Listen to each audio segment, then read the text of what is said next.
Salatu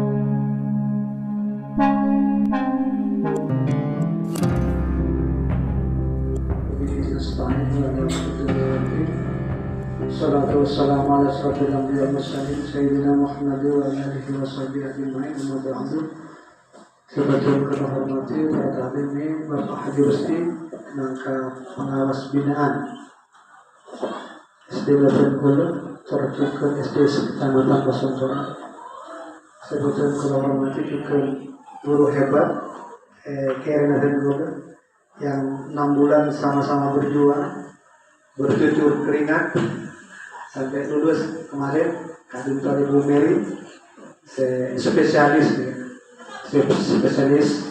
konseling juga menabi bener Rabu kepala sekolah senior betul rek support betul begitu gagasan saya tuangkan beliau langsung jemput Ibu Jamiatul Hasanah ya kepada support karena ide saya turunkan sama beliau lah yang support saya pertama kali. Saya kerahkan anak buah saya seproduktif Agus ikut saya sekarangkong ibu terjukan kepala sekolah saya terjukan guru-guru hebat saya betul kalau hormati.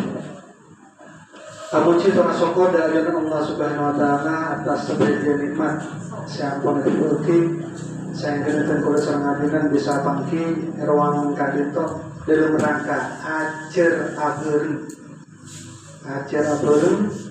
kasih lebih ngartek menabi ditinjau dari segi usia bumi ini kaki walaupun para masa pegang bumi ini tak santai tapi tidak saya belajar ke bumi karena lebih ahli beliau. Saya kemarin juga sama Rasulullah SAW sebagai junjungan Nabi besar Muhammad Sallallahu Alaihi Wasallam. Bapak Ibu saya buatkan bola merjaki alasan Tengkolo nikah ketika Tengkolo mangki beberapa permasalahan mulai Tengkolo dari kelas mandek sampai kelas tinggi. Mohon saya tak bisa maju pun sudah hal yang wajar gitu. Pun sampai 4 sampai Tengkolo sama sanggup saya latih benar. Kelas 4, kelas 5 tak bisa maju beda. Nikah kon hal. Tapi banyak hal yang kayak luar kemampuan Tengkolo aku mendeteksi. Beda saya mau dan masuk ke tedung melolo kelas. Beda saya barang satu penyakit ngaco bakajana dan banyak permasalahan murid yang mungkin tidak bisa dideteksi oleh wali kelas. Karena apa? Karena tak kejuan ilmunan. Kenapa ilmunan? BK, bimbingan dan konseling. SD ini kesombong, guru SD ini luar biasa. Menanti bertinggi sarang SMP, sarang SMA, SMP SMA bermanfaat pun. Ada masalah, watar berubekan, tak berubekan. SD dari hal KWC ala dina kami ala dina no, dina wali kelas ekor. Maka ada kemudian berinisiatif untuk seorang Bumeri, katina Bumeri. Bismillah, siapa harus torek bergerak. Awalnya Tengkolo marabu Bumeri nikah keangkui sekolah Tengkolo TV semua guru. Namun efeknya boleh cuma jadi sebenarnya manfaat. Akhirnya saya tularkan ke Pak Sarkawi Sekretaris KKG diumumkan corak tak patihan. Kalau ngomongin pribadi ke kepala sekolah ternyata alhamdulillah ada 8 sekolah yang respect. Saya kena bisa panggil keangkui ajar aberu napakah dito bimbingan dan konseling. Materi kalau guru penggerak ini kebetulan juga bimbingan dan konseling. Namun bimbingan dan konseling rasa cuman tak sampai ke rujur rasa. Cuman sebatas BK bimbingan dan konseling pada guru, pada murid ketika murid ada masalah, tak bisa deteksi sampai ketika timbul masalah. Itu yang mendasari pertama kali Tengkolo menggagas Kak Yutok. Jadi sekelangkong Rabu depan dengan sebagian, sekelangkong juga dari Pak Haji Rusti, ngiring acara baru, menabi berdepetannya, Angku menggali lebih jauh lagi nih Ren, ini kepompong pada dokteran ini, spesialis nih. Spesialis BK. Sekali itu ada di tergolong orang tua berbina tergolong yang separasum batas. Akhirul kalam, wallahu muwaffiq ila aqwamit thoriq. Assalamualaikum warahmatullahi wabarakatuh. Warahmatullahi wabarakatuh. Nona itu mancing sana. Kalau jangan mancing. Assalamualaikum warahmatullahi wabarakatuh. Bismillahirrahmanirrahim. Wa syukurillah. La haula wa la quwwata illa billah. Rabbi shrah li sadri wa yassir li amri wa hlul 'uqdatam min lisani yafqahu qawli. Bapak Kepala Sekolah SDN Panawang 3, wabil khusus Ibu Mariatul Kibetiyah, saya SPD, saya Beten Boleh juga Amal Jaki, Bapak Ibu Kepala Sekolah, saya hadir, saat makan saya juga Beten Boleh Amal Jaki,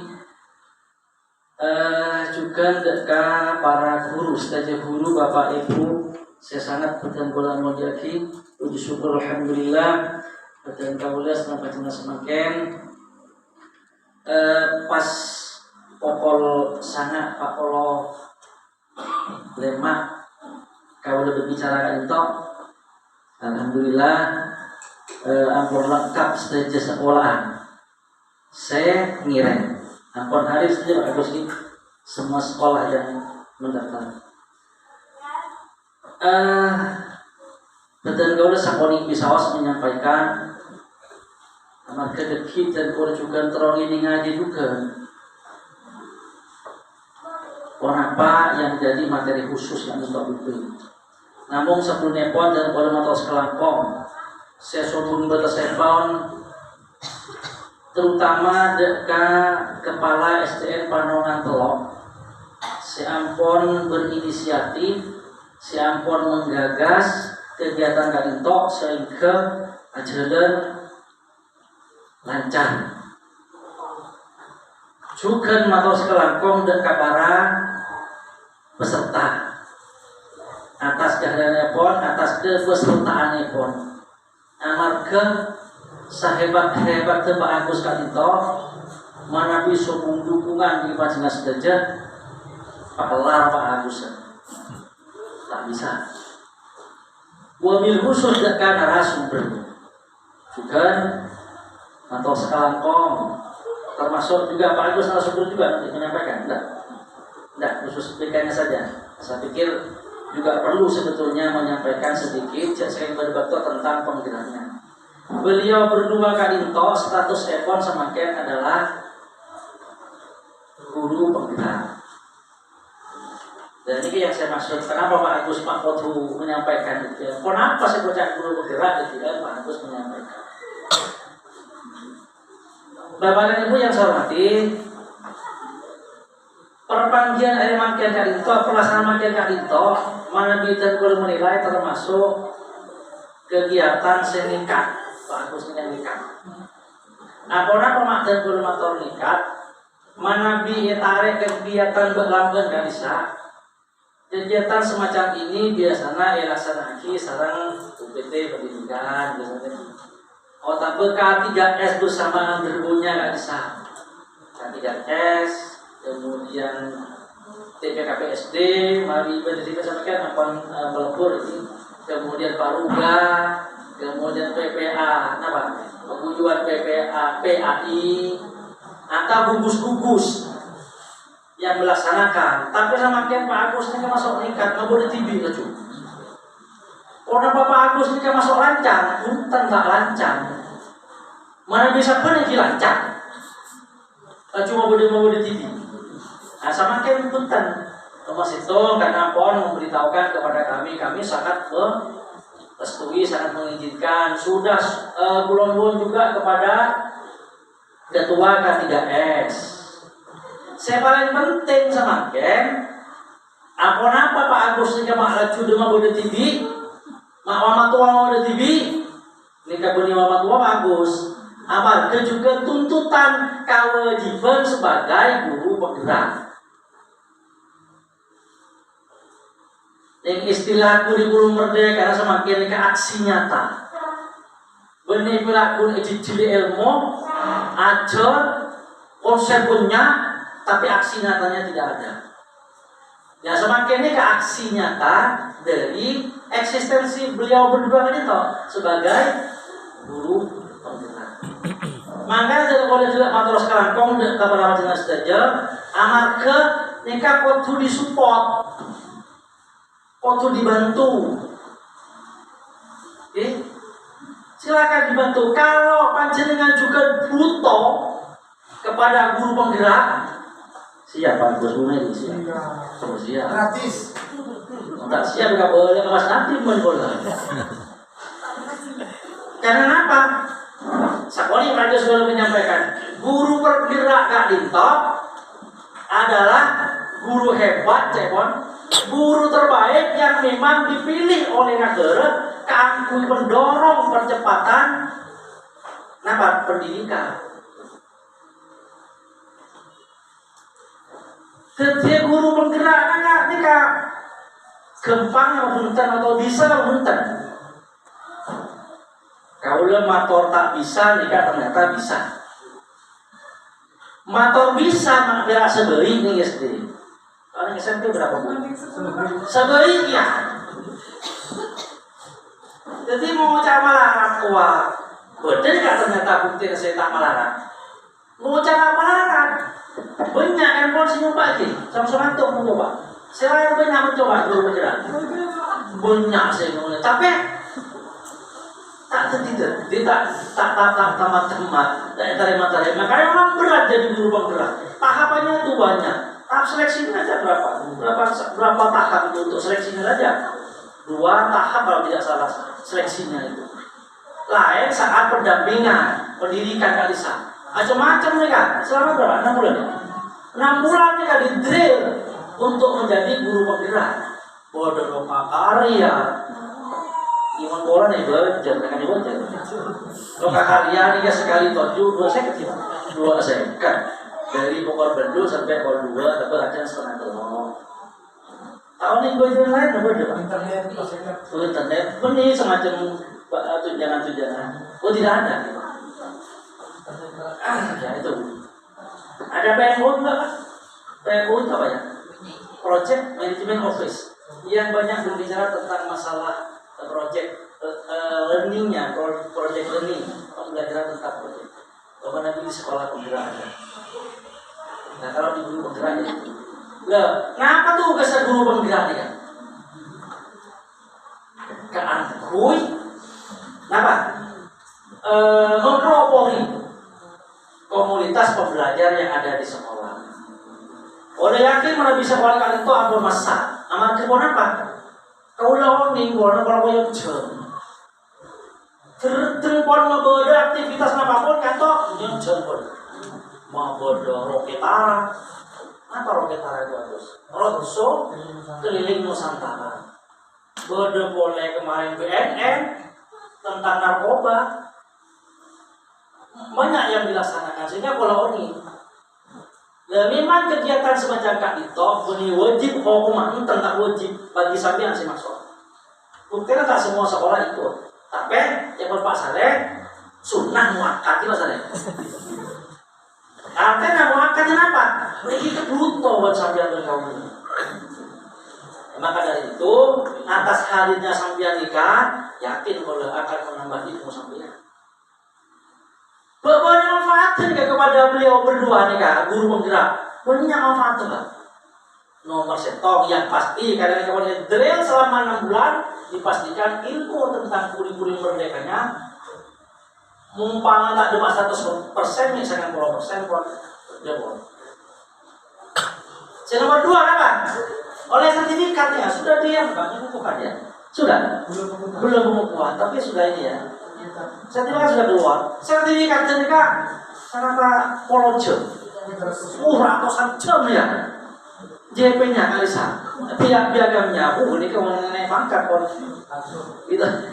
langsung. Berikutnya manfaatnya beri kesempatan khusus untuk Bu Mary menjadi kepala sekolah, khusus untuk Pak Agus dan Bu Mary menjadi pengawas sekolah. Karena ke depan itu kepala sekolah tak ngalah sebenarnya dari guru gerak. Karena himata. Nah di guru penggerak kalau masak karena pun ya kerupus selama 6 bulan. Jadi ini kan manfaat. Jadi kalau owner kalau jelas saja. Tarik sampai semua berlomba-lomba untuk angkatan berapa sekarang? 10 ya? 8 sekarang? Oh masuk sudah mengikuti? Oh belum. Ngirim Pak, ngirim. Orang berkesehatan yang gugus kamu tidak lupa ya boleh gugus ya. Nah apa manfaat guru penggerak itu tadi Pak? Yang pasti sampian kantor berposak tentang guru merdeka, kurikulum merdeka. Nah sampai sekarang kalau yang bukan guru penggerak oleh entar ke sekolahan-sekolahan masing-masing walaupun belum 100% sambian ampun alat kesanaji benar-benar tentang guru mereka beda si jawab yang kita ampun melaksanakan beda si jawab tentang kita beda si pun lancar. Nah bagi yang bukan atau bagi ATK kenapa kendalanya ini tentang pemahaman tentang kurikulum merdeka. Makanya boleh kemarin saya kumpulkan ketua gugus 1, gugus 2, gugus 3 untuk mengadakan paguyuban guru kelas 1 dan kelas 4. Jadi nanti kita drill Pak. Tak boleh gini kan. Yang ngobrol. Pokoknya semester nikah 2 nikah harus sudah makin 100% nih. Kamu dulu 10% boleh kerja, atau 10% boleh kerja. Terutama saya IKM mandiri, mana bisa penggerak pun wajib nih kan? Ya, mana bisa mandiri, kan kingan apa? Ilmu nasobung dan nasobung, gitu Bu ya. Mana bisa penggerak kan? Ilmu bodoh, kalau jujulin nih kok, bodoh karya, bodoh PMO, bodoh kucing, bodoh macam-macam. Dana disupport. Gitu penggerak mau sobat di penggerak. Nah mana bisa mandiri? Katakan dengan mata April sombong apa sombong sombong file sombong sebab April sombong telur sombong tingkahnya sombong printeran kak tidak rosak jadi mau tak bisa karena tidak dibiayai memang mandiri nanti kan. Nah tapi kalau dengan sampean korek aku atau ragu terus belajar. Yang kedua ini yang digadai Pak Agus sekarang alhamdulillah tepat nih. BKK ya Bimbingan Konsil. Monfoler dalam negeri, tapi insya Allah tak kira kalah kalau luar negeri ini kanannya, kualitasnya. Maka dibilang sampai berharap dan betul-betul diperhatikan. Ini Pak Agus mengendek dan segala Pak Agus sampaikan kenapa nyaman lagi? BK ini kesalahan pun saya perlu membuat dari SD. Benar ini SMA mau SMP. Ini Pak. Mau SMA SMP apa cek terima terus. Pada benar yang kamu ibu kok keluar. Siap. Kusur, saya mana saya habis. Mau gedung asal ada keyboard. Iya keyboard. Ternyata saya itu boys saya beri. Padahal masalah ini beban yang besar. Kosa. Ya tas kali macam itu. Nah, maka dari itu dan boleh minta kepada pemilih nanti betul-betul dikupas tuntas. Yang paling penting adalah ketika praktek ke. Nah ini sih penting. Ternyata pada usaha kurmer sampai oning CP, tinggi oning lah. Oning TP, oning asesmen diagnostik, oning. Laksana lagi, punten. Mana laksana lagi? Cara tak oning praktek kita oning dulu berarti. Ini kan butuh praktek. Langsung bro. Ayo ini banyak top, ayo buka, ayo laporin gitu. Nah ini mungkin nanti banyak praktek ke Bu Mary, Pak Toju, Pak Sela, Pak Ningkong yang sambilan kok. Intinya tolong nanti betul-betul diperhatikan Bapak Ibu yang Insya Allah ini dulu yang dapat saya sampaikan. Sekali lagi dan pula mengapresiasi keikutsertaan sambian Mudah-mudahan ini bermanfaat dan dipersilakan untuk dipraktekkan di sekolah masing-masing. Orang salam lebihnya dan bola sekolah sebelum tersebut dan bola akhir wabillahi taufiq walhidayah. Assalamualaikum warahmatullahi wabarakatuh. Jika langsung laksana aja tadi karena kita suku perintah meresmikan jadi langsung kira kembali. Boleh. Baik Bapak Ibu, Assalamualaikum warahmatullahi wabarakatuh. Waalaikumsalam. Jika Bapak Ibu tadi berdiri di tempat, saya harus berjalan biar mengenal lebih dekat Bapak Ibu semua di sini.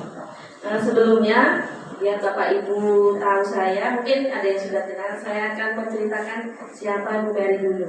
Tak kenal maka tak sayang Depok. Saya dulu TK-nya di STK Pertiwi, Panaungan.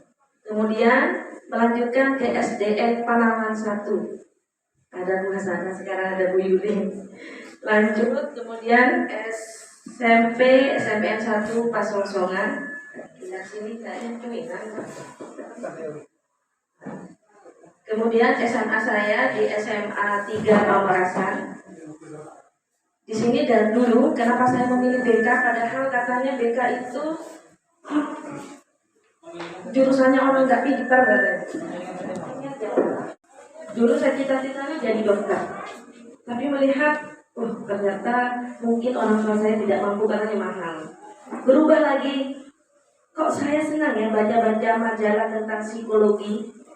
Kalau mau sekolah ini saya harus kemana? Saya tanya ke guru BK saya di SMA 3 Pamekasan. Kok ternyata guru BK saya di SMA 3 Pamekasan lebur, terus dia akrab sama anak-anak. Saya kok pengen jadi guru BK juga. Akhirnya saya memilih jurusan IPS waktu itu. Padahal di tes IQ saya seharusnya masuk IPA. Bahkan untuk masuk ke IPS saya sempat 1 bulan tidak diabsen oleh guru saya. Di hasil tes IQ itu saya masuk ke IPA 2. Tetapi saya tidak, saya mau milih jurusan IPS Pak. Saya kalau tidak bisa dipindahkan ke IPS, saya mau pindah sekolah. Karena saya tahu betul saya ini maunya ke sana, sudah punya ancang-ancang. Akhirnya saya ikut MDK, alhamdulillah lulus di Universitas Negeri Malang. Kemudian selama 4 tahun sekolah di sana. Ketika itu saya ingin bercerita panjang lebar dulu. Ketika itu KKN tahun 2004, saya punya pemikiran kalau teman-teman saya membuat lapangan, membuat ini, saya enggak. Saya menghubungi dosen Pak Joko ini yang membuat buku ini. Kebetulan beliau juga sedang membuat buku bimbingan konseling di sekolah dasar. Kemudian waktu KKN, saya BK itu apa ya? Jadi saya ingin mengenalkan BK di SD. Nah, kok ternyata ketika saya sudah jadi guru, Pak Agus sama dengan konsep saya ketika KKN, program saya. Saya waktu itu mengundang guru sekecamatan Blimbing di Malang, di Pandanwangi tepatnya. Kemudian saya mendatangkan dosen saya, Pak Joko, yang membuat buku ini. Alhamdulillah saya sangat disupport. Setiap guru mendapat buku ini, BK di sekolah dasar. Ini masih ada tanda tangan saya, tahunnya 2004. Buku ini saya simpan. Kemarin waktu Pak Agus tanya, Bu, sekolah BK di SD kok sama ya? Akhirnya saya buka lagi, alhamdulillah ketemu bukunya. Seperti itu. Kemudian tahun 2019 saya dipercaya menjadi instruktur nasional untuk BK. Dan kemudian guru inti BK se-Kabupaten Sumeneb. Alhamdulillah meskipun orang Pasongsongan yang Sereng bisa tampil juga di Jawa Timur. Kemudian kemarin tahun sama Pak Agus tidak janjian sebenarnya ya Pak, coba-coba mendaftar PGP dengan saya cuma ya sudah ikut apa sih mauannya Nadiem Makarim, ikut coba-coba. Saya ajak suami saya, ayo ya ikut juga. Tahap 1 lulus, alhamdulillah suami saya juga lulus. Tahap 2, alhamdulillah lanjut. Ketika tahap 2 selesai, terus ada fakta integritas. Siap menjadi pengawas dan kepala sekolah. Ketika itu saya juga down. Jawab, kok kesini sih arahnya? Saya tidak mau seperti ini. Saya langsung pengen mengundurkan diri.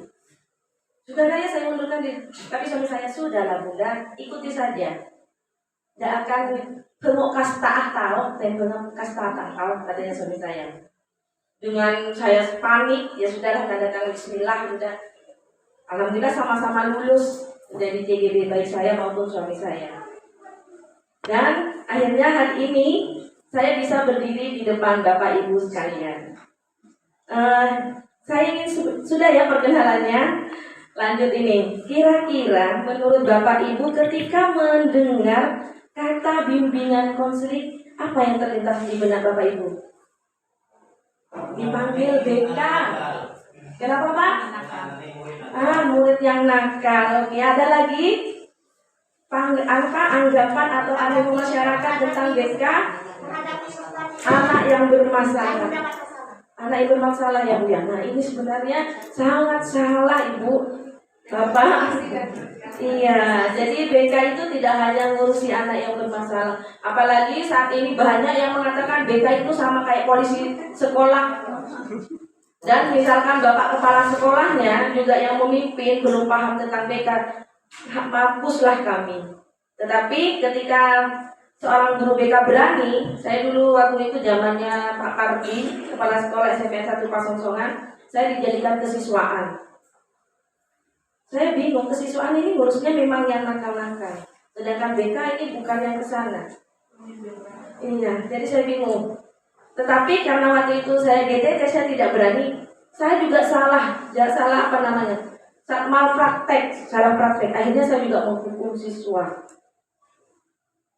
Kemudian sampai lama-lama, alhamdulillah saya sekarang juga kesiswaan di SMP 1 Pasongsongan lagi. Tetapi bedanya sudah tidak seperti yang dulu. Sudah tahu, meskipun apalagi ada kurikulum merdeka, hukuman itu tidak ada kan. Tapi bagaimana kita menghindarkan yang namanya hukuman? Makanya Bapak Ibu ikut CGP yuk.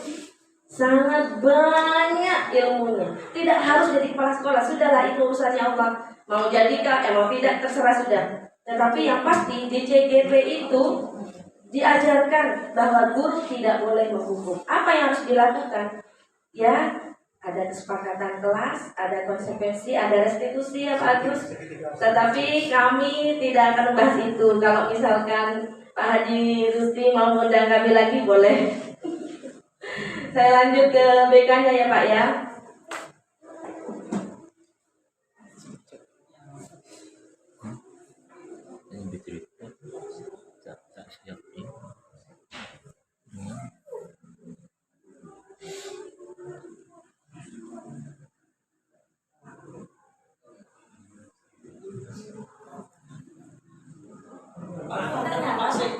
Masih.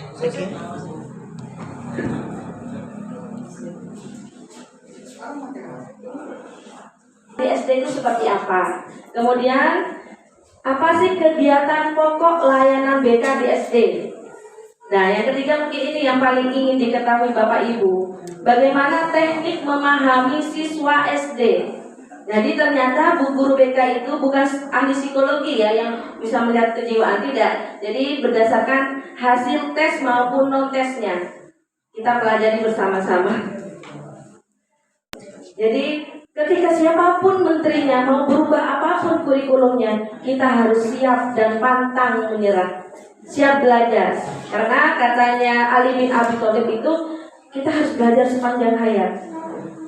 Gak ada ceritanya guru karena sudah nyaman dengan sertifikasinya kemudian berhenti belajar. Tidak. Jadi justru karena kita bersertifikasi, bayarannya lebih mahal, harusnya lebih semangat lagi daripada yang belum sertifikasi. Tidak boleh ada di zona nyaman. Karena zona nyaman ini bisa membunuh kita Bapak Ibu. Nyaman sudahlah, tidur saja, tidak. Benar-benar kenyamanan ini kadang membuat kita terlena. Akhirnya apa? Ketika sudah ada di puncak atas tadi, kita bisa sewaktu-waktu jatuh, roboh dan ketinggalan semua apapun yang berkaitan dengan pendidikan. Bagaimana Bapak Ibu sudah siap untuk belajar? Sudah semangat untuk belajar?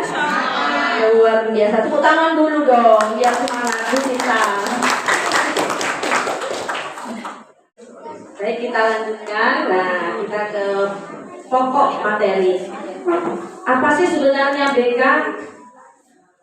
BK itu adalah pemberian bantuan. Jadi adalah bantuan, bukan apa ya, hukuman, bukan, tapi bantuan kepada individu atau kelompok yang membutuhkan untuk mengatasi masalahnya sehingga dia bisa menggali potensi yang ada di dalam dirinya. Jadi guru BK itu sudah dibekali untuk melihat apa sih potensi anak ini, bagaimana sih bakat minat anak ini, tapi dengan tidak hanya sekali melihat langsung tahu. Dan bagaimana dengan konseling? Konseling ini beda dengan bimbingan ya Bapak Ibu. Jadi di BK itu ada dua kata, bimbingan dan konseling. Bimbingan itu bisa dilakukan oleh semua guru, bahkan guru ngaji, orang tua itu bisa semuanya. Tetapi apakah bisa dilakukan dengan konseling? Saya sebenarnya ketika Pak Agus minta, saya tanya, Pak, durasi waktu pertemuan kita berapa jam? Dari jam 9 sampai jam 12. Wah, saya ini langsung 3 jam saja, apakah saya bisa menularkan ilmu saya yang selama 4 tahun? Sepertinya tidak bisa. Kemarin Pak Agus juga memberikan flyer ini, judulnya Pendidikan, Bimbingan, dan Konseling. Pak, kalau 3 jam saja tidak bisa dikatakan pendidikan. Jadi saya ubah minta pengenalan bimbingan konseling. Jadi kita kenalan dulu dengan bimbingan konseling. Tidak bisa langsung saya mau belajar, karena di dalam konseling ini, ilmu konseling itu ada 9 pendekatan.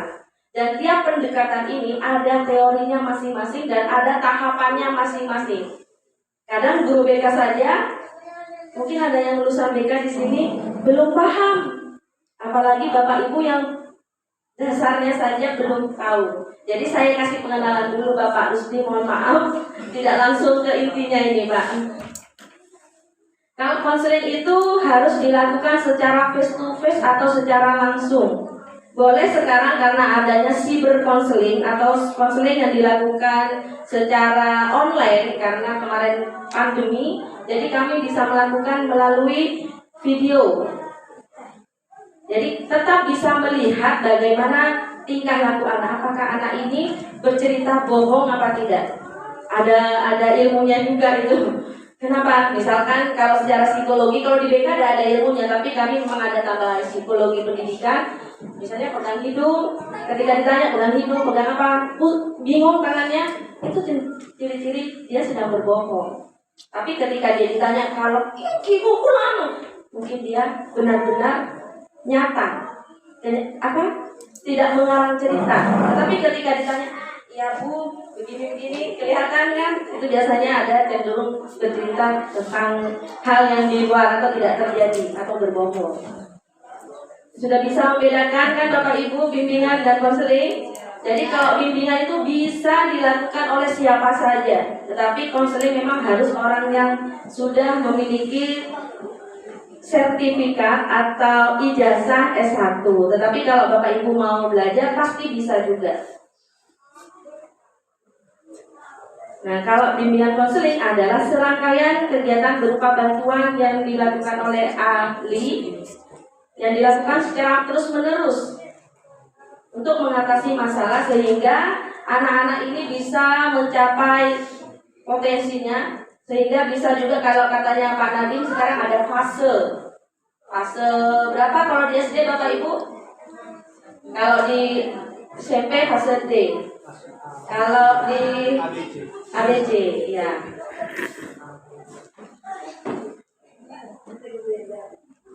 Nah, kira-kira kenapa sih dari dulu zaman saya sebelum sekolah juga sudah ada BK? Untuk apa sih sebenarnya? Padahal kayaknya tidak begitu dibutuhkan, katanya ada yang bilang seperti itu.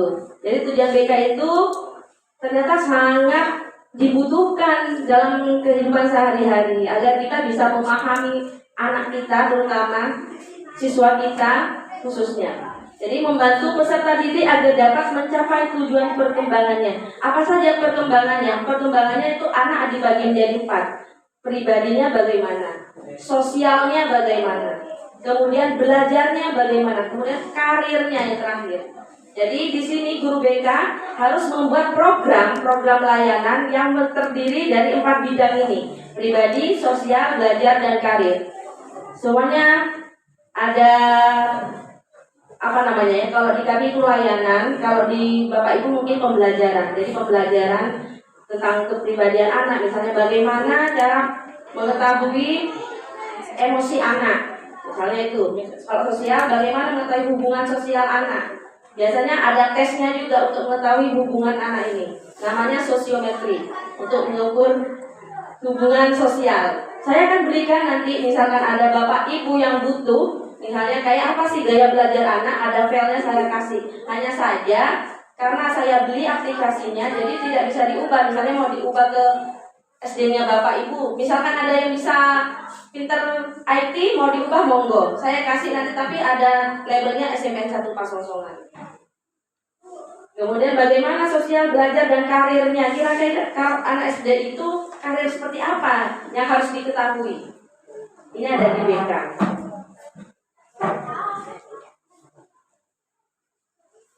Nah, apa sih fungsinya? Satu, untuk fungsi pemahaman. Jadi anak-anak diberikan pemahaman bagaimana caranya mengetahui kepribadian anak. Ini saya lanjut saja ya Bapak Ibu. Nah, yang kedua, apa saja sih kegiatan pokok layanan di SD? Jadi katanya saya tadi, kita harus membuat program di BK. Apa saja program yang harus ada? Yaitu layanan orientasi. Layanan orientasi ini bisa mencakup 4 bidang tadi. Diberikan saat kapan? Bisa ketika anak SD itu masuk pertama kali atau mau lulus. Kalau pertama kali layanan orientasi yang harus diberikan kayak apa? Pengenalan. Iya. Mungkin sambil dibawa jalan-jalan. Ini WC-nya, ini kantinnya, atau apa sih program sekolah setiap hari Jumat mau ngapain, Sabtu kegiatannya apa. Kalau misalkan yang akhir kelas, kalau kelas akhir apa? Kira-kira kalau kelas 6? Iya, mau melanjutkan kemana? Nah, ini bisa bekerja sama dengan sekolah lanjutannya, mungkin EPS, mungkin SMP. Kemudian ada juga yang namanya layanan informasi, kegiatan pemberian keterangan yang diperlukan siswa. Ini bisa informasi tentang apa saja. Bapak Ibu bisa dengan pelajaran juga bisa masuk ke layanan informasi. Kemudian ada layanan penempatan dan penyaluran. Jadi kalau di BK itu bisa melihat misalkan anak ini dari data sosiometrinya ternyata tidak cocok ada di belakang, harusnya di depan tempat duduknya. Atau jangan duduk dengan lawan jenis seperti itu. Tapi kita harus mengetahui data anak dulu. Data anak nanti saya bahas di belakang Bapak Ibu. Ini sekedar pengenalan dulu. Kemudian ada layanan pembelajaran. Kayak tadi, misalnya bagaimana cara belajar yang baik, bagaimana konsentrasi belajar. Jadi BK itu bukan hanya menghukum ya Bapak Ibu, banyak sekali program yang harus dilakukan. Kemarin kalau di Sumeneb, ada yang sekolah tidak memberikan jam untuk BK. Tapi saya dengan berbekal Permendikbud nomor 111 menghadap ke kepala sekolah, saya harus tetap masuk jam Pak. Karena BK itu bukan hanya nunggu kemudian nunggu apa ya? Jadi harus jemput bola gitu. Jangan harus nunggu pasien datang, enggak, harus jemput bola. Saya harus ke kelas. Apalagi BK itu kan jantungnya adalah konseling. Konseling itu bagaimana anak bisa tanpa kita paksa dia langsung kayak gini. Itu seringnya jadi guru BK. Kemarin ada yang WA saya, Bu saya sakit ini, Bu saya pacaran dengan ini. Ya seperti itu jadi guru BK. Curhat, ya benar, curhat. Itu di intinya BK memang curhat Bapak Ibu. Kemudian nah ini di BK itu ada layanan bimbingan kelompok. Bisa melalui dinamika kelompok. Kemudian yang terpenting adalah layanan konseling tadi. Nah ini yang mungkin Bapak Ibu tunggu. Bagaimana sih teknik memahami siswa sekolah dasar? Apa sih sebenarnya yang harus dilakukan Bapak Ibu untuk memahami anak-anak Bapak Ibu ini? Nah, ternyata bukan bim salah bim langsung paham Bapak Ibu. Ada tesnya. Ada 2 jenis tes yang harus diketahui, yaitu tes prestasi belajar dan tes psikologi. Kalau tes psikologi ini memang bukan kewenangan guru BK. Kami tidak boleh melancarkan tes psikologi karena ada yang lembaga yang berhak untuk melancarkan tes, misalnya tes intelijensi, tes minat, tes bakat, dan tes kepribadian. Sampai saat ini pun saya ketika mengajukan proposal ke kepala sekolah, Pak, saya tunggu dikit wali murid Mas Asroh. Jadi saya ini ngetesnya itu harus diaplikasi untuk mengetahui bakat minat. Karena kalau untuk bekerja sama dengan lembaga itu bayar minimal 100.000. Tapi karena kadang kalau berhubungan dengan uang, wali murid itu saya boleh. Nah seperti itu akhirnya harus cari cara. Tidak usah bayar, tapi anak-anak tetap diketahui bagaimana intelijensinya, bagaimana minatnya, bagaimana bakatnya, dan bagaimana kepribadian. Kemudian teknik, nah ini yang mungkin bisa kita lakukan Bapak Ibu. Apa? Observasi. Bagaimana sih observasi? Mengamati secara langsung. Mengamati seperti apa? Terutama ini untuk guru SD. Sangat penting dan sangat dimudahkan. Kenapa? Karena di SD itu adalah guru kelas. Sehingga setiap hari bertemu dengan anak-anak yang sama. Tidak seperti kami guru SMP atau SMA. SMP kalau pelajaran ini bisa ganti nanti. Anak-anak kalau diajari saya anteng nyaman. Tapi kalau matematika teman-teman ketakutan. Nah, kan tidak bisa ini setiap guru. Tapi kalau guru SD hebatnya dia adalah guru yang multi talenta. Satu guru tapi menguasai semua ilmu. Luar biasa untuk Bapak Ibu. Tepuk tangan dong buat Bapak Ibu semua. Guru SD ini adalah guru yang hebat menurut saya. Karena satu orang tapi bisa memberikan dari IPS, matematika, IPA dan sebagainya. Hanya dengan satu guru. Sehingga Bapak Ibu lebih mengenal, bisa secara langsung observasi bagaimana tingkah laku anak. Misalnya hari ini tapi memang ya tugas guru BK memang satu, harus perhatian. Harus mengamati. Kalau kita hanya sekedar sudah mengajar setelah itu tidak diamati. Hari ini anak ini si A ceria, besoknya tiba-tiba sedih, galau. Nah, mungkin ini tugas Bapak Ibu, PR-nya mungkin besok bisa langsung dipraktekkan. Sering mengamati wajah-wajah putra-putri yang ada di sekolah seperti apa. Karena saya juga dulu tugasnya suruh ke pasar sama dosen saya. Kamu tugasnya adalah 100 orang untuk hari pertama, amati wajahnya, kemudian catat apa yang kamu lihat dari orang itu. Bayangkan Bapak Ibu saya suruh ke pasar, lihat wajahnya orang, ya Allah kata saya, kok kayak nggak ada kerjaan. Tapi saya lihat, orang ini ada yang marah, ada yang seperti ini. Untuk hanya mengenali tipe raut wajah ini. Dan itu dilakukan selama 1 bulan Bapak Ibu, ke pasar terus. Alhamdulillah akhirnya jadi ketika saya ada teman atau siapa, mungkin lagi begitu. Jadi secara sudah terbiasa mengenal raut wajah Bapak Ibu. Misalkan sekarang ada yang semangat, ada yang capek, ada yang ngantuk, ada yang lapar. Saya bisa melihat dari sini. Iya. Untuk deteksi. Kemudian wawancara. Nah, ketika kita sudah mengamati secara langsung, dekati anak yang kira-kira tidak biasa. Misalkan yang bagaimana, atau dia pendiam tiba-tiba memukulkannya, nanti di sotek sekulit itu ngamuk.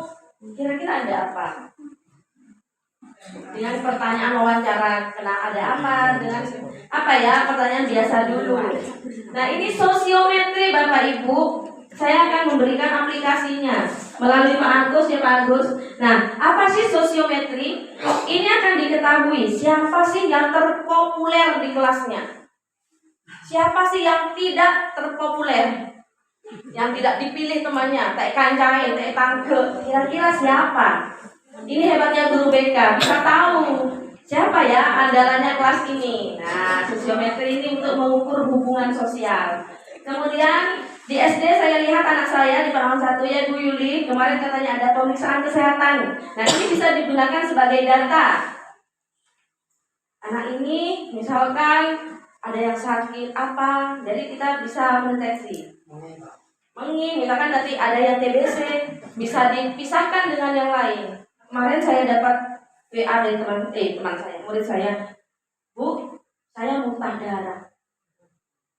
Di video, kamu orang tua yang tahu enggak, saya tidak berani. Loh, kok Bu Mary berani? Ya nanti, ya sudah nanti baru ibu ya ke puskesmas, tapi tidak mau. Karena seperti itu, saya juga karena ini sudah parah sampai keluar darah, bercak darah, jadi saya menghubungi orang tuanya. Meskipun konseling itu bersifat rahasia, tetapi karena ini menyangkut hidup orang lain juga, karena TBC itu kan menular, jadi bahaya, jadi harus dikasih tahu orang tuanya. Kebetulan ada di Sumeneb, kerja buka toko itu bagus 24 jam sampai lagi, ya Allah Bu, saya tidak tahu, tidak pernah cerita begini. Ternyata anak itu ada yang lebih dekat ke gurunya daripada orang tuanya. Alhamdulillah. Lanjut tentang studi kasus. Nah, studi kasus mungkin ada di apa namanya Pak Agus yang Bu Yuli tadi? Tindakan kelas ya? Ya, bisa dijadikan PTK ini Bapak Ibu, studi kasus. Kemudian home visit. Nah, betul. Biasanya ini saya kadang dilema sebagai guru BK. Kalau saya mau ke rumahnya, jangan Bu, nanti saya dikira anak yang nakal. Padahal ada labet dong misalnya. Ya seperti itu. Jadi anggapan masyarakat kalau guru BK mau berkunjung itu, oh anak ini nakal. Padahal kalau saya tahu ada teman saya di SD Al Uswah Pamekasan, dia sebelum pembelajaran tahun ajaran baru sudah keliling ke murid yang sudah mendaftar kelas 1. Jadi misalkan ada 40 siswa, berarti mengunjungi 40 rumah. Ini PR bagi saya juga. Mau bertawaf. Ini belum saya lancarkan, jadi insya Allah untuk selanjutnya, karena belajar itu kan harus sepanjang hayat katanya. Ini saya ada pembaharuan, oh ternyata efektif juga. Meskipun mungkin banyak modal bensin atau kesehatan saya yang harus, karena ada yang dari saudara, yang jauh-jauh murid saya, ada yang dari Bindeng, ada yang dari Pasean juga. Terus meskipun saudara kinyono, aduh ya Allah, kalau visit saya ke saudara harus pakai sandal Bapak Ibu. Ada yang rumahnya nggak masuk jalan kayak gini, jalan setapak nggak bisa dilalui sepeda motor. Saya kaget, gitu ada ya yang rumahnya seperti ini. Tapi rumahnya bagus kalau yang tarik, bukan yang jelek, bagus. Gimana bawa bahan-bahan untuk bangun rumah itu saya, betapa susahnya. Kemudian, nah ini mungkin Bapak Ibu waktu jadi murid saya ada yang pernah dipanggil orang tuanya, karena kebetulan ada yang sudah pernah jadi murid saya, ini Bu Putih, Bu ini. Jadi sudah banyak yang alhamdulillah sekarang menjadi guru. Jadi ada pemanggilan orang tua. Ini animo masyarakat yang ibu saya juga bingung. Kalau dipanggil, padahal di SMP sudah saya laksanakan, saya bukan hanya memanggil yang bermasalah, tetapi juga yang berprestasi. Saya panggil, tapi tetap terkaget-kaget kalau nerima surat. Loh, Bapak Ibu anaknya tidak bermasalah, tapi ini loh, Bapak Ibu anaknya soleh seperti ini. Oh, alhamdulillah Bu. Tapi mas saya tidak berikan bapak-bapak anak ibu seperti ini, tidak, sengaja biar penasaran dan mau hadir. Jadi ini minta tolong ya Bapak Ibu sekalian, saya bekerja sama dengan guru SD ini. Kemarin saya sempat ini agak sedikit pegelah, ketika panggilan orang tua 3 kali berturut-turut tidak pernah menghadap. Akhirnya teman saya punya ide, coba panggilan karena PIP. Kira-kira datang enggak? Datang enggak? Nah, ternyata anaknya itu lebih berharga. Ternyata PIP itu lebih berharga daripada putranya yang sedang menurut apakah berprestasi atau sedang bermasalah. Jadi Bapak Ibu nanti ya, misalkan anak Ibu masuk SMP, jangan takut kalau ada panggilan orang tua. Jadi sebenarnya pemanggilan orang tua ini untuk mencari data. Bagaimana sih kalau di rumahnya? Apakah juga sering tidur, misalnya di kelas dia sering tidur, atau kenapa? Bagaimana hubungannya dengan orang tuanya? Apakah kalau di Pasongsongan ini mayoritas banyak yang ditinggal orang tuanya, dititipkan ke neneknya. Jadi yang sama-sama tahu ya Bapak Ibu, akhirnya berefek ke tingkah laku anak. Dari sekian anak, misalkan kalau di prosentase 10 anak, kira-kira yang ada orang tuanya berapa? Betul. Sangat miris sebenarnya ya. Tapi ya kalau saya sebagai guru BK ketika mendengarkan cerita mereka, ketika mau marah gitu, tidak jadi marah. Ini jangan dipanggil Bu, orang tua saya stroke. Iya benar kan. Jadi ketika kita menggali informasi yang mau ini, ketika kemarin pernah ada kasus tidak mau dinaikkan kelas sudah. Tapi saya bilang, apakah tega dengan latar belakang yang seperti ini? Jadi kenapa anak bisa tidak rajin ke sekolah? Pasti ada latar belakang dari keluarganya, ini ada apa? Dari apakah dia juga di sekolah terutama? Apakah dibully? Ini saya sekarang di sekolah sedang memprogramkan anti bullying. Sudah ini programnya sudah jalan, banyak yang tak di bullying. Padahal saya sudah dituliskan karena memang untuk bullying boleh dilaporkan ke kepolisian. Meskipun usia dini, kita boleh melaporkan. Tapi mungkin hukumannya bengok-nangkok yang itu. Iya, karena bagaimanapun siapa sih yang mau melaporkan anak sendiri, kecuali memang pembunuhan misalnya yang sangat berbahaya memang harus dilaporkan. Tapi kalau misalkan masih bisa dimaafkan, seorang ibu atau bapak tidak mungkin mau menghukum anaknya sendiri ya Bapak Ibu. Pasti akan tetap melindungi. Kemudian informasi dari sumber lain. Siapa yang bisa kita ajak untuk mencari informasi? Misalnya teman sebangkunya. Jong, kenapa tak masuk? Misalnya karena tidak masuk.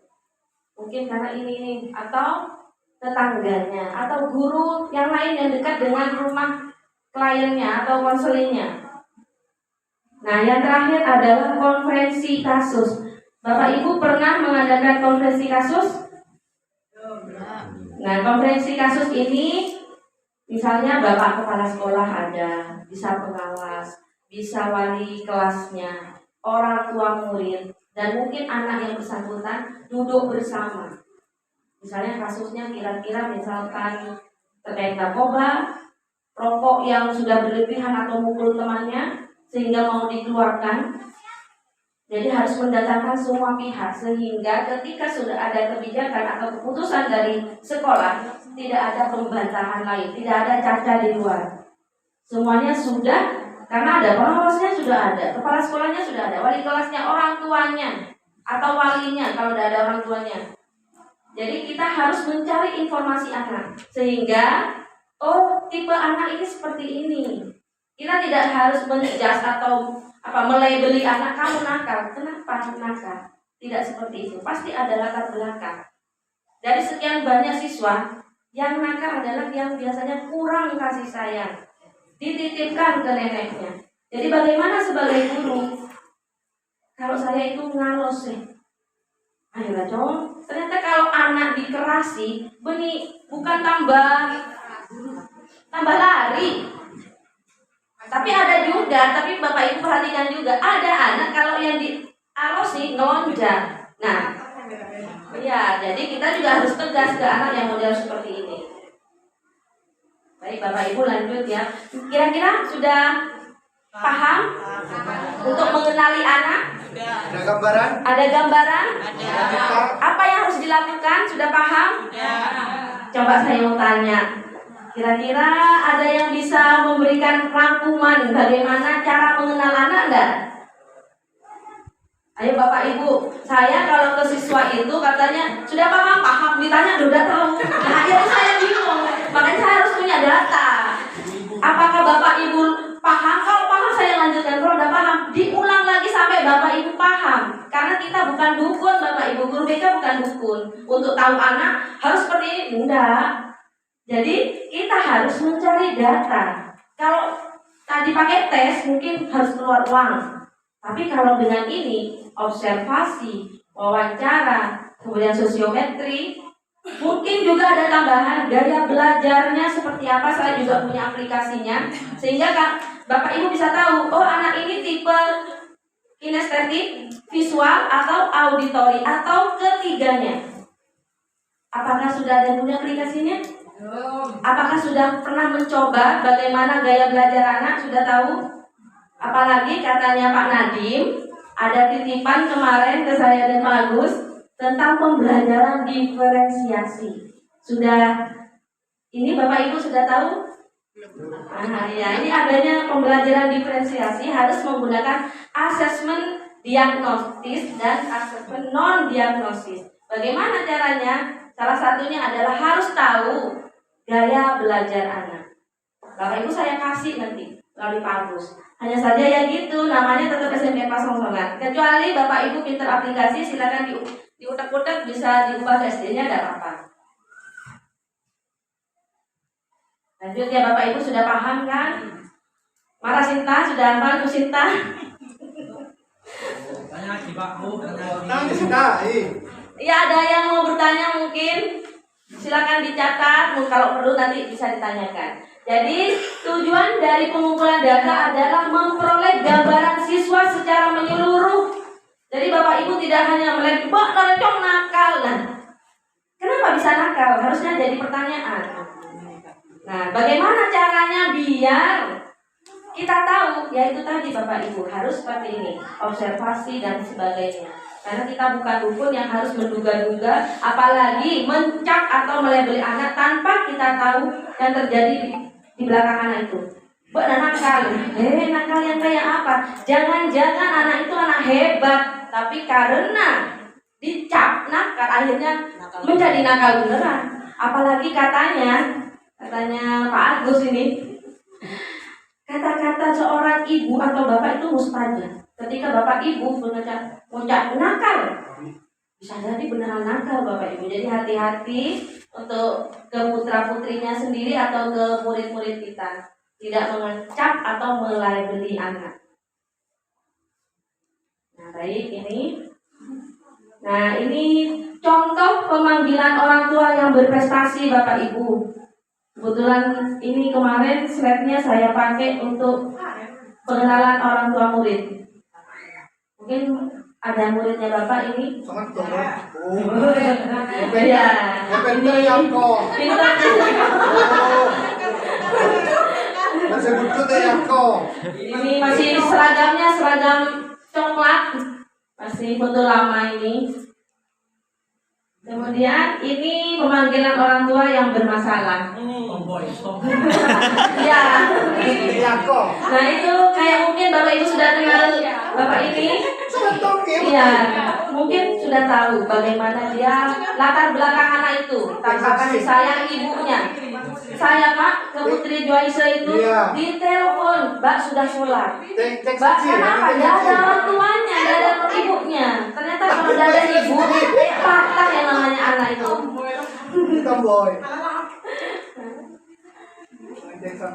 Nah ini salah satu konseling kelompok.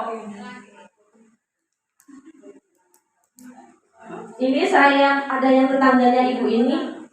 Saya melakukan home visit. Ini di daerah Kantuan nih Kejoran Pak.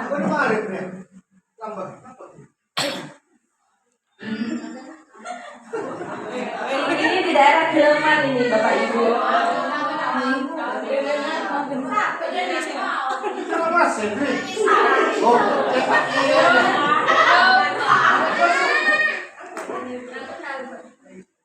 Nah, kalau di BK itu katanya harus menghukum, enggak, juga ada layanan klasikal. Jadi kita masuk ke kelas, kemudian memberikan game-game atau outbound seperti itu Bapak Ibu. Dan mau praktek juga, ya harus kenal dulu kan. Kalau orang pacaran, masa langsung mau praktek? Kenalan dulu dong siapa namanya, di mana rumahnya, jangan langsung nembak ya. Nah, ini kita lanjutkan. Tepuk tangan dulu dong, semangat. Oke, biar saya tahu fokusnya Bapak Ibu.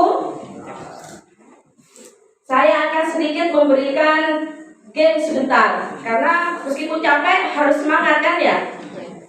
Bapak Ibu, ketika saya mengacungkan tangan sebelah kanan, silakan Bapak Ibu tepuk 2 kali. Kalau tangan sebelah kiri, tepuk 3 kali. Kalau saya seperti ini, maka diam, tidak ada tepukan. Bisa konsentrasi, nggak gampang kok.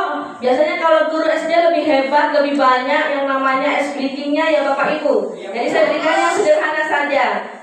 Siap Bapak Ibu? Oke, kita coba dulu ya. Yang misalkan ada yang salah, siap dihukum ya Pak Gus. Ya. Ada yang dangdut, biar kita ada sepanang, biar tidak bosan. Siap? Nah, kesepakatan? Ya, mantap. Oke. Tangan sebelah sini. Berapa kali? 2. Yang ini? 3. Saya begini? Iya. Oke. Oke, siap ya?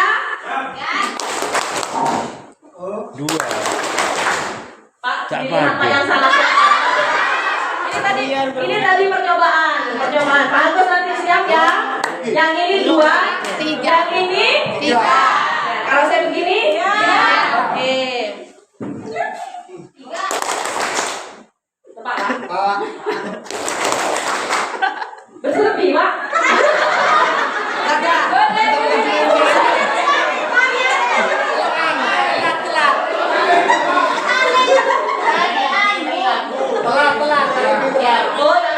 Dimaafkan Pak Gus? Dimaafkan. Oke, sekali lagi.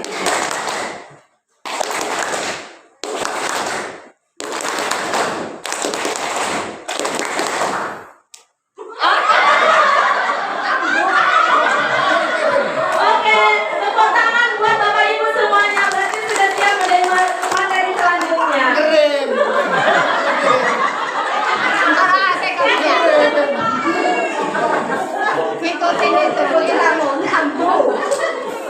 Tidak boleh sambil minum Bapak Ibu. Jam berapa sudah Pak Agus? Kontraknya sampai jam 12. Oh masih jam 11. Oke, kita lanjutkan. Sampai mulai juga telat.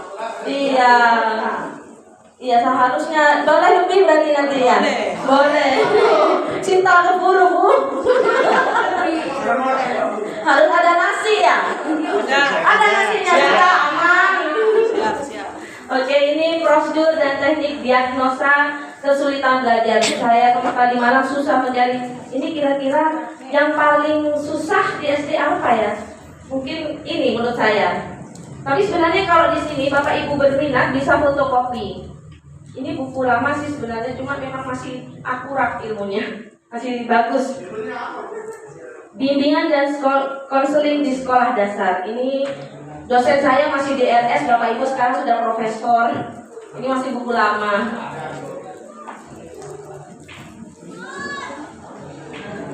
Nah, jadi untuk mengidentifikasi teknik dan prosedur itu diawali dengan mengidentifikasi siswa kesulitan belajar. Bagaimana caranya? Bagaimana tekniknya? Yang pertama adalah menandai siswa dalam satu kelas.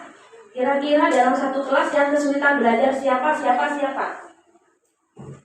Kemudian bagaimana untuk mengetahui bahwa anak itu mengalami kesulitan belajar?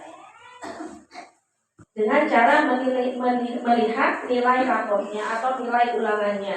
Karena guru kelas kan lebih tahu. Apalagi semua mapel dipegang oleh guru kelas. Jadi pasti tahu siapa sih yang kira-kira harus dibantu.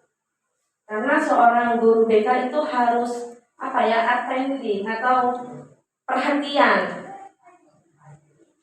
Kemudian observasi. Kalau sudah tahu, oh si A, maka harus diobservasi pada saat proses KBM, kegiatan belajar mengajar. Ketika kita sudah melihat nilai-nilainya yang ini, coba kita lihat di kelas itu seperti apa.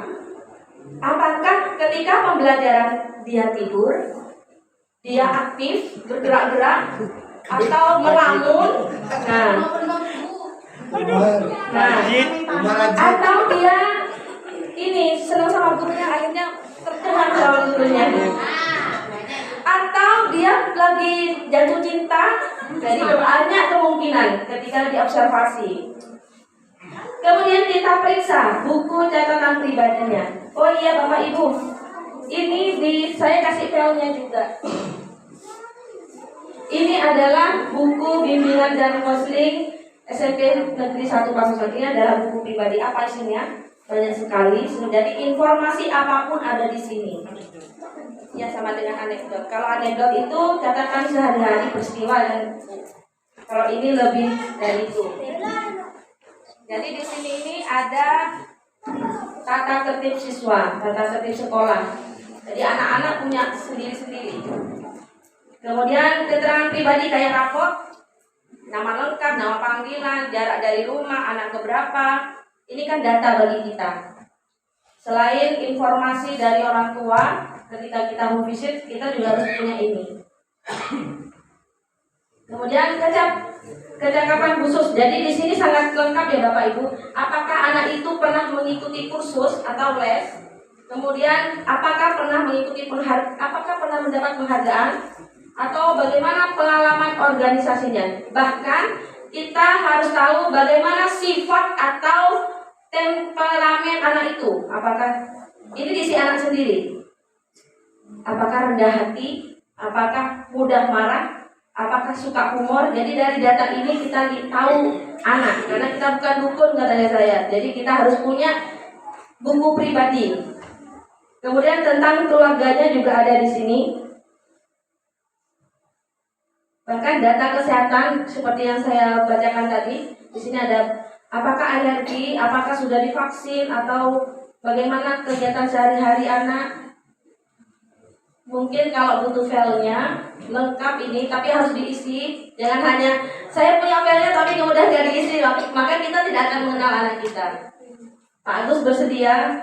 Jadi banyak sekali yang saya berikan nanti ini. PR bagi saya, nanti dia Pak Agus yang lagi. Nah, kemudian setelah memeriksa buku catatan pribadi, kita melancarkan sosiometri. Lagi-lagi mungkin ini asing, istilah asing di Bapak Ibu yang memang bukan guru BK. Tapi nanti saya ajari bagaimana. Kapan lagi ini Pak Rusdi, Pak Haji Rusdi? Karena ini banyak sekali, jadi waktunya mepet, saya harus begini-begini kayak berlari-lari saya ini. Lanjut, setelah mengidentifikasi apa yang sudah dilakukan, yaitu menelaah letak kesulitan belajarnya. Telaah mata pelajaran apa yang nilainya paling rendah. Kemudian, bagaimana sikap anak saat menerima pelajaran tersebut. Jadi ketika anak, katanya tadi di buku dimanya tadi, semua anak adalah hebat. Tidak ada anak yang tidak hebat. Tetapi kenapa kita tidak boleh harus kamu menguasai semua pelajaran? Kadang kita saja ada yang tidak dikuasai, bukan begitu Bapak Ibu? Ya. Tapi kita menuntut kamu harus bisa matematika, bisa IPA, bisa ini.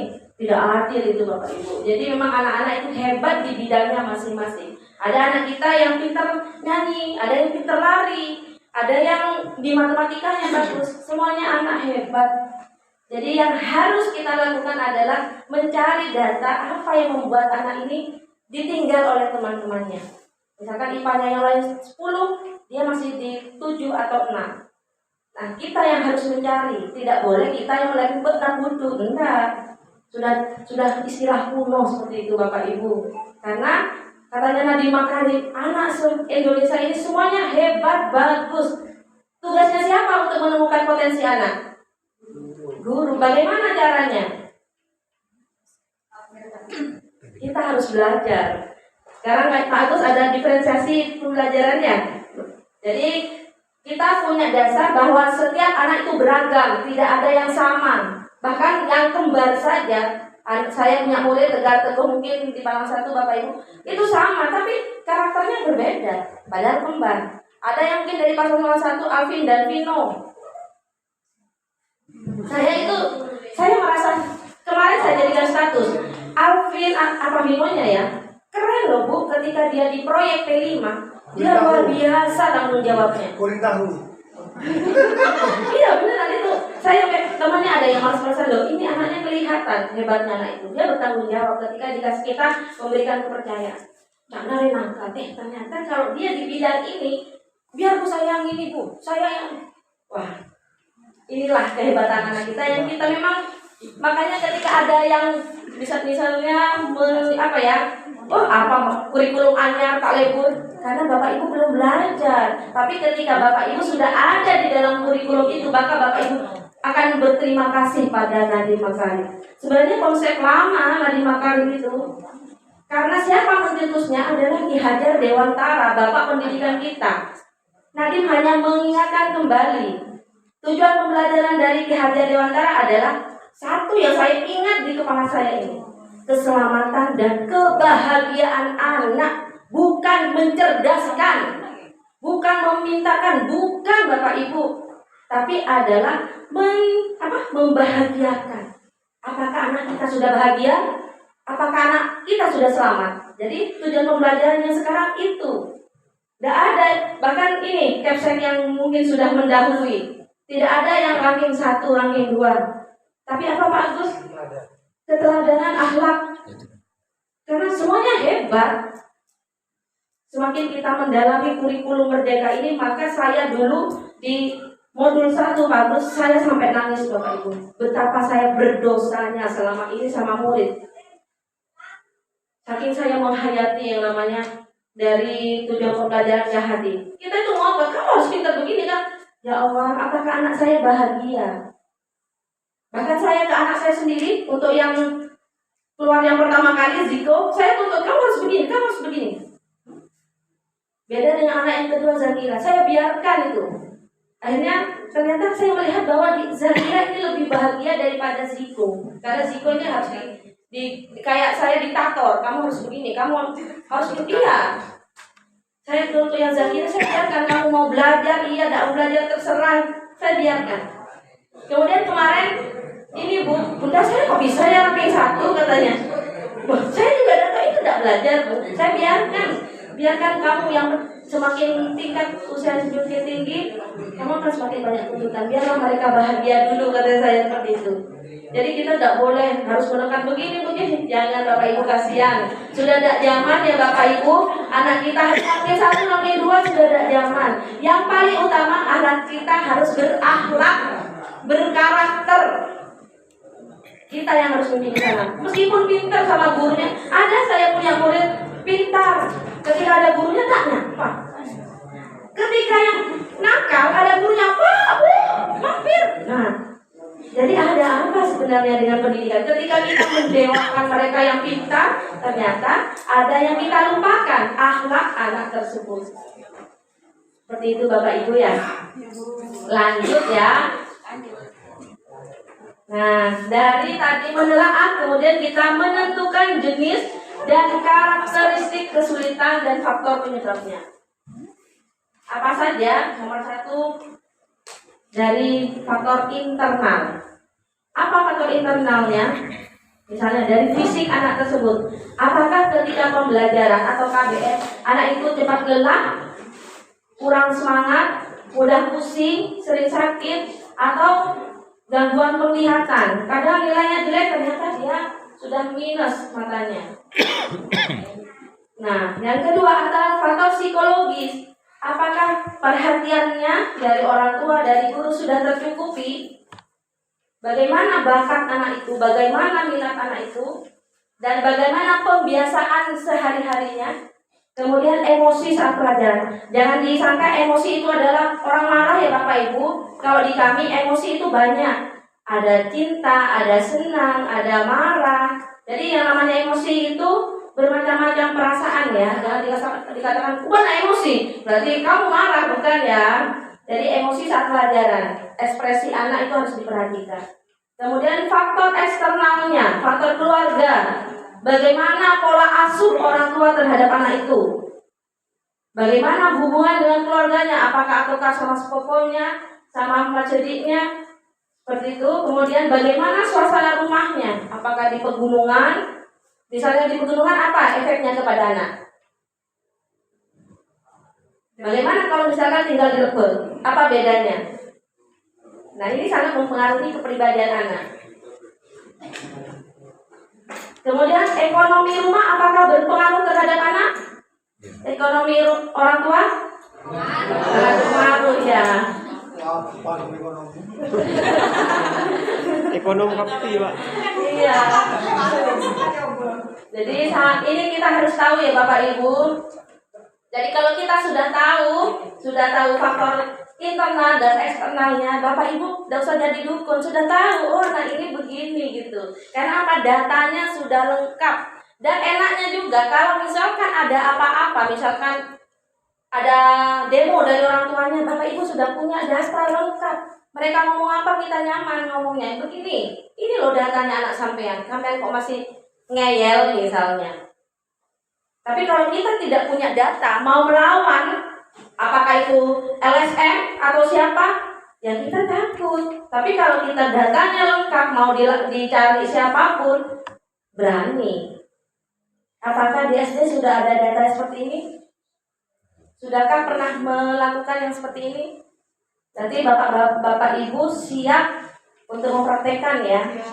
Saya siap memberikan nomor HP saya misalkan ada kesulitan atau mau minta aplikasi apa saja saya kasih. Kemudian faktor sekolah. Apakah nah ini metode mengajar gurunya apakah menyenangkan apa enggak? Jangan-jangan masih malah lakonin kerja di PR sudah ditinggal. Nah, jangan nuntut anaknya pintar. Tapi kita harus mengubah metode mengajar kita. Misalnya dengan SBP tadi. Sudah Bapak Ibu tinggal download, sudah suruh gerak-gerak, anak-anak pasti senang. Kalau ada proyektor, saya pakai ini tadi. Tadi saya sudah menyiapkan, misalkan di Pak Agus sudah ada, maka saya pakai SBP ini. Jadi harus ada alternatif kedua. Kalau tidak ada wifi-nya, jadi saya sudah siap Pak Agus, misalkan memang tidak ada wifi atau proyektor. Tapi karena Pak Agus kemarin, Bu Mary siapkan PPT, siap, sangat siap. Bahkan kalau PPT memudahkan saya. Karena kalau misalkan ada ini, saya kan bingung. Setelah ini apa ya? Aduh nyaman ngomong ini, depan mandeman tuh saya. Kalau ada ini kan ada remnya. Oh, setelah ini ada ini. Jadi lebih memudahkan.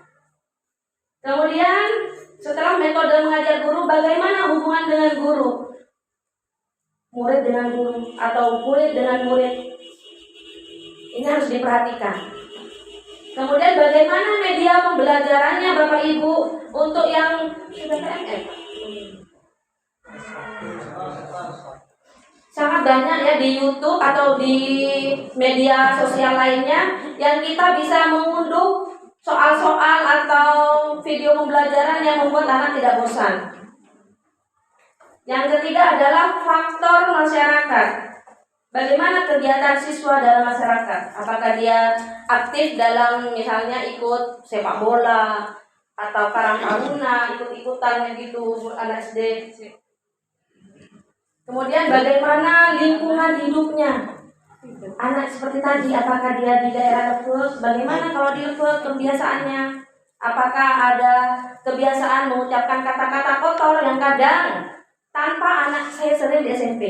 Ngomong, Caca biasa itu anak pakai ini kayak locer gitu, jangan cong. Ternyata setelah dilihat, ya memang itu di rumahnya itu sudah biasa. Mungkin untuk PR buat kita semua Bapak Ibu di daerah kita masing-masing, paling tidak mengingatkan tetangga-tetangga atau siapa untuk tidak yang seperti itu. Karena efeknya ke anak-anak ketika berkumpul. Anak saya kaget, saya dulu Ziko pernah bunda, patek. Kok kaget saya, Bapak? Loh, oleh gimana lah? Ternyata kan dia pokoknya kamu tak rapat. Loh, kan tadi kan beda-beda pembiasaan di rumah. Saya seperti ini, di rumah mereka seperti itu. Jadi agak kaget-kaget gitu. Kemudian, jadi Bapak Ibu ada yang menentukan jenis karakteristik kesulitan belajarnya apa? Ada dua faktor, internal dan eksternal. Dari anaknya seperti apa, dari luar itu seperti apa. Jadi gempuran anak itu sangat banyak. Jangan dikira hanya orang dewasa yang banyak mengalami tekanan masalah. Anak juga sama.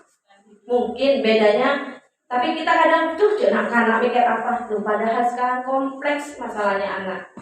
Entah itu SD maupun SMP.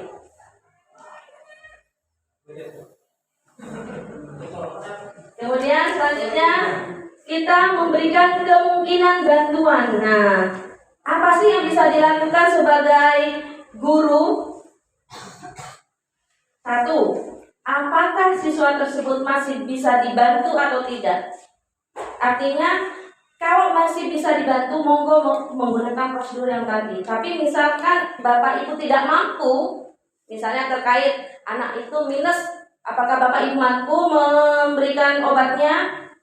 Kan kita harus konsultasi ke dokter. Jadi bukan ranah kita. Jadi silahkan direferal, dipindah tangankan ke yang lebih ahli. Bisa ke orang tuanya, bisa ke bidan, atau ke mana misalkan sakit apa, bisa ke orang-orang yang memang lebih ahli, bukan bidangnya kita, silakan diberikan.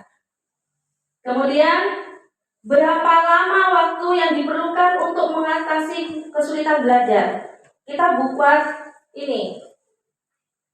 Apakah dalam 1 minggu ini bisa dibuat target? Menyelesaikan apa enggak? Misalkan dalam 1 minggu anak ini masih begini, apa yang saya lakukan? Jadi kita bikin target dulu. Lanjutnya, kapan dan di mana pertolongan itu dapat diberikan?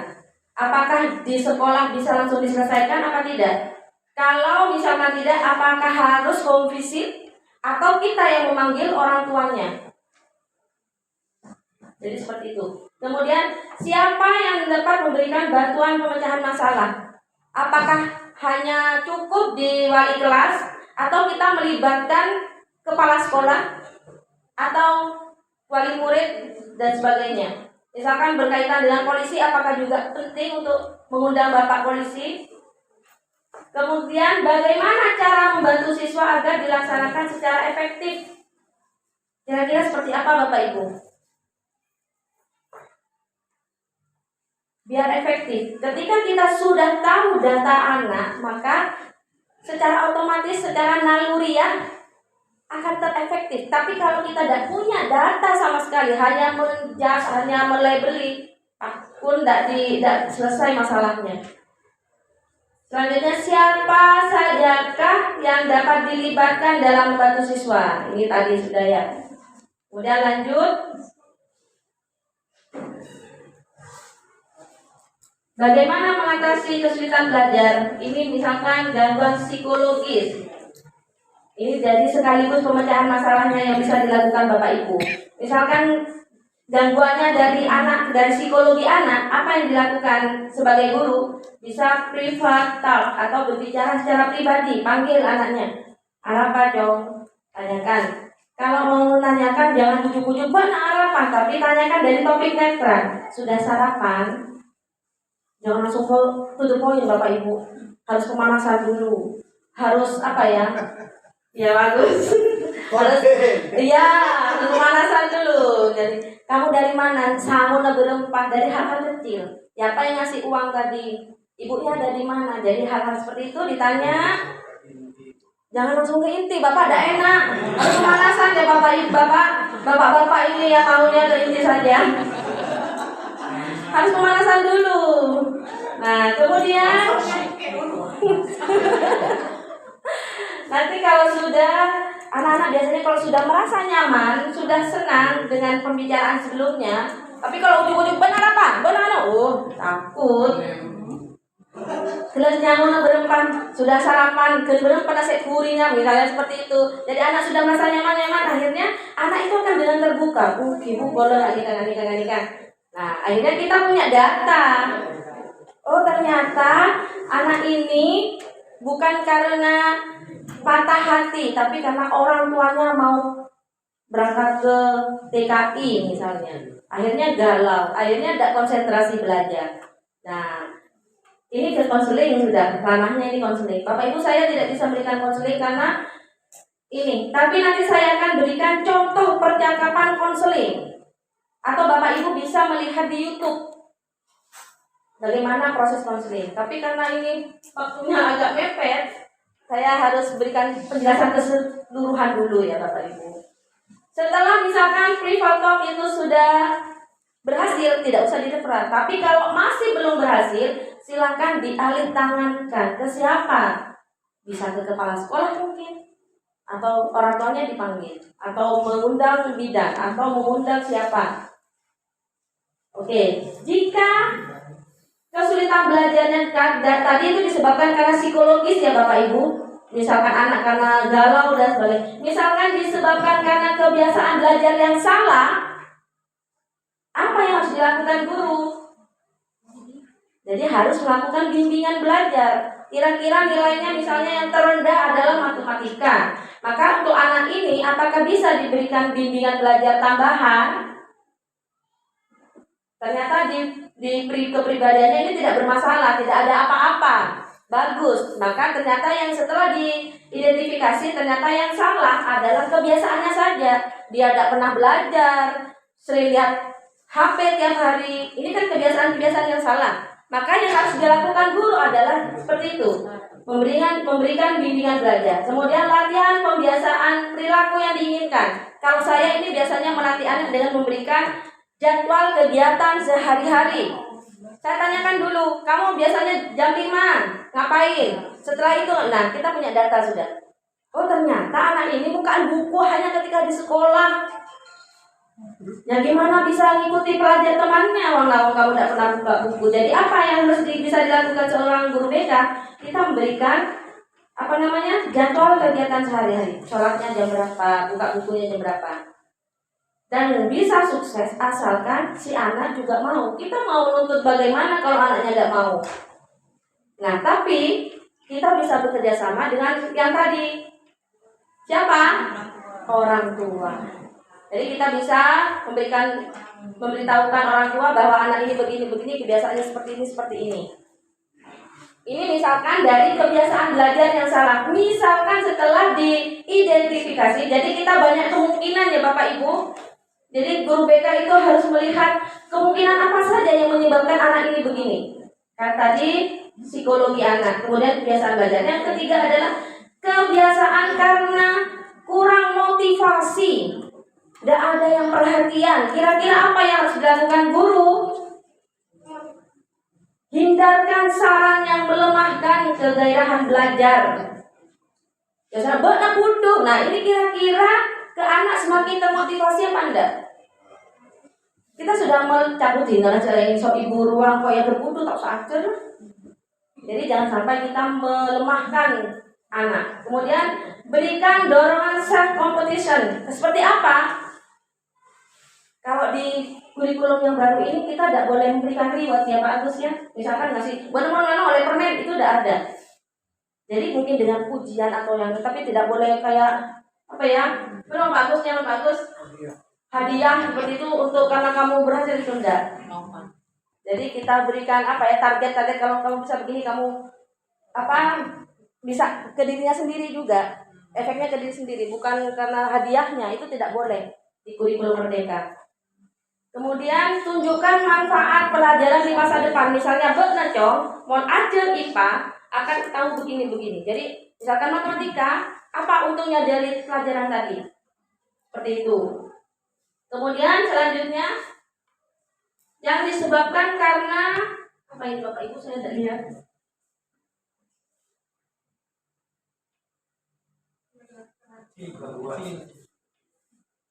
Ini karena disebabkan perasaan negatif terhadap guru atau pelajaran atau prestasi belajar. Ciptakan iklim yang sehat di kelas. Jadi misalnya ini karena efek di kelasnya, hubungan dengan gurunya, hubungan dengan teman-temannya. Apa yang harus dilakukan? Ciptakan iklim yang sehat. Misalkan pertama ngajar, jangan langsung assalamualaikum kerjakan ini ya. Kira-kira Bapak Ibu kalau misalkan saya seperti itu senang nggak? Langsung dikasih materi, dijejeli, senang nggak? Jadi harus apa?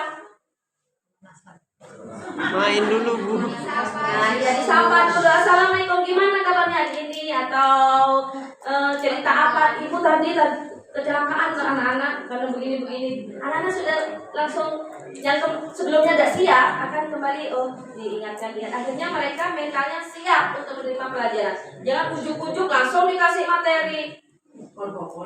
Apalagi pokoknya katanya bahasa ini itu dia takut duluan anak-anak. Kemudian dilihat bagaimana hubungan antara siswa dan gurunya. Kemudian siswa dengan siswanya. Jadi seperti itu Bapak Ibu. Agak susah memang menjadi guru BK karena kita harus melihat dari banyak hal. Kita seperti ini cuma satu kasus ya Bapak Ibu, kesulitan belajar, tetapi guru BK harus punya alternatif. Oh, begini dari mana? Dari segi apapun kita harus tahu. Sampai pertengahan dari guru BK. Lanjut ya. Kemudian ini sampai di tindak lanjut. Bagaimana tindak lanjutnya? Apakah dilakukan remedial? Misalnya anak ini nilainya tetap 5. Apakah perlu remedial setelah mendapat nilainya? Apa perlu Bapak Ibu? Tapi katanya teman-teman saya itu males ngadakan remedial di dalam pokok naik kelas. Apakah benar seperti itu? Hasilnya sama aja. Nah, berarti katanya apa namanya? Right and faktornya kurang. Jadi harus dilatih lagi. Berarti ada mungkin sentuhan-sentuhan psikologisnya yang belum dapat, Bu. Kita hanya kamu kerjakan ini, terang lagi, Pak Bun. Ternyata apa? Nah, kita lihat lagi latar belakangnya seperti ini. Kemudian senantiasa mengecek kemajuan yang berkaitan dengan pemahaman siswa. Dicek kembali, apakah sudah sesuai dengan target Bapak Ibu?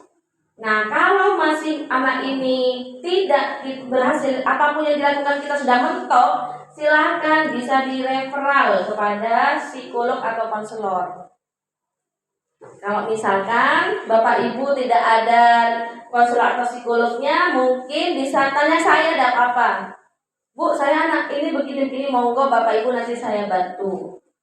Jadi memang sama kayak orang begini, saya mau pintar, saya mau nilai 100, apa yang harus dilakukan? Tetapi untuk belajar, apakah Bapak Ibu semangat? Saya mau ingin lulus CGP, apa yang harus dilakukan? Apa yang usahanya? Banyak loh yang sudah usaha tapi tidak mentok, tidak lulus. Bapak Ibu jangan lupakan satu, doa Bapak Ibu. Jangan lupakan itu nomor 1. Doa yang utama. Yang bisa merubah semuanya adalah doanya Bapak Ibu. Meskipun kita bahkan mungkin ada anak yang tidak pintar tapi ternyata nanti bisa jadi PNS, bisa saja seperti itu, atau jadi dokter. Kenapa? Doanya. Nah, seperti itu. Jangan hanya berusaha aja, capek Bapak Ibu. Jadi harus dengan doa. Nah, ini katanya tadi, setiap anak adalah berbeda, setiap anak adalah hebat. Tidak ada produknya Allah yang gagal, Bapak Ibu. Allah itu menciptakan maha sempurna, semua ciptaannya sempurna, termasuk anak didik sampean, anak didik saya, semuanya sempurna. Siapa sih yang menciptakan? Masa yang menciptakan itu menciptakan produk yang jelek? Tetapi misalkan ada takdir dia menjadi pembunuh. Nah, ini tugas kita. Kenapa lagi? Anak ini bisa menjadi pembunuh. Pasti ada latar belakangnya. Ada istilah seperti ini katanya. Kadang orang yang sering disakiti menjadi yang baik, sering disakiti menjadi jahat. Nah, ini kan juga latar belakang.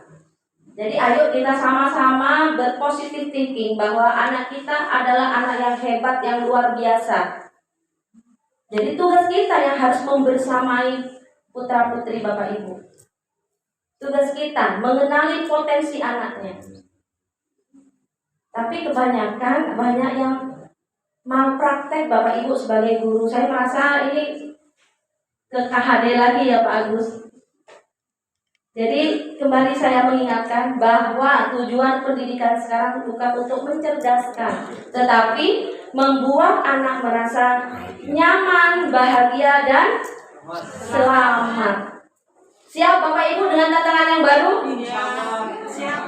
Siap. Karena ini sudah, terima kasih, sudah selesai. Siap. Siapa sih ya?